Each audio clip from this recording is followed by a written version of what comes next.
wag na maingay, Polo. Gabi na. Polo, hayaan na yung pusa doon.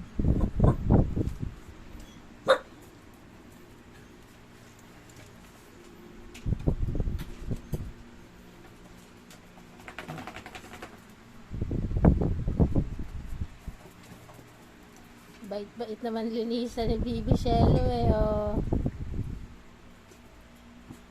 Hintay ya talaga pa yung ginagawa mo. Dito, higa ka. Ayos, ayos.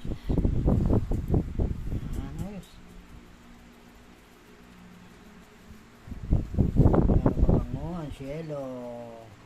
Yan, maligam-gam na tubig yung pinanglilinis sa kanya ni Papa niya.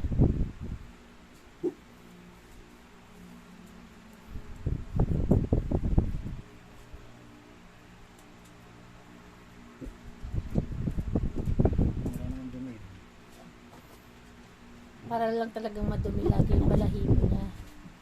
At saka yung sa mata niya po, talagang nagmumuta siya madalas. Gawa nga po ng medyo na, di ba nga po may sakit siya. Siguro dahil sa hirap, kaya nagmumuta yung mata niya.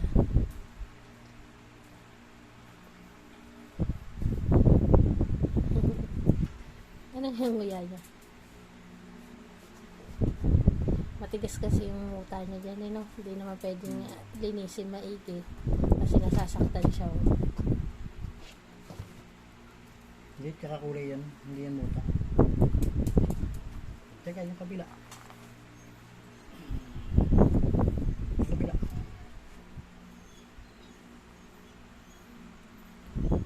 Love ni Papa si Shelo. Patatapos yan lang kasing kumain eh.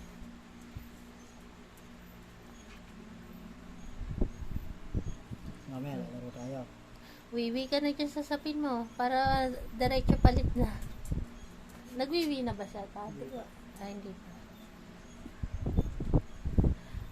Ulitin ko po, sa mga nagtatanong kung nakakawiwi at pupo na po si Shelo. Opo, parang normal na yung pagwiwi niya sa pagpupo niya kasi araw-araw niyang nagagawa. Hindi katulad dati po nung mga nakaraang linggo na may sakit siya. Ang pagwiwi niya isang beses sa isang buong maghapon magdamag, isang beses lang. Kunyari, umihi siya ng alas 4 ng hapon.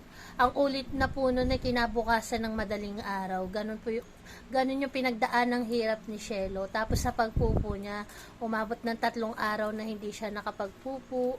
Sa wiwi naman, umaabot ng 24 hours, isang beses lang siya napapawiwi. Yun. Kaya ang laki po ng hirap na pinagdaanan niya talaga.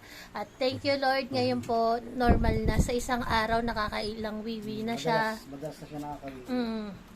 Tapos minsan sa isang araw 3 pupo, 2 pupo. Ayun. Hindi katulad ng mga dati, hirap na hirap talaga siya. Kaya salamat kay Doc Daryl ng Petology. Nakuha niya yung tamang gamot para kay Shelo namin. Ayan. Bait-bait linisan eh, oh.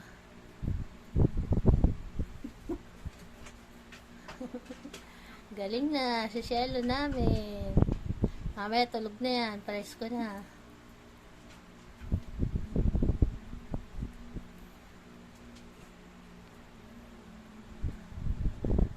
Yung ngipin niya, medyo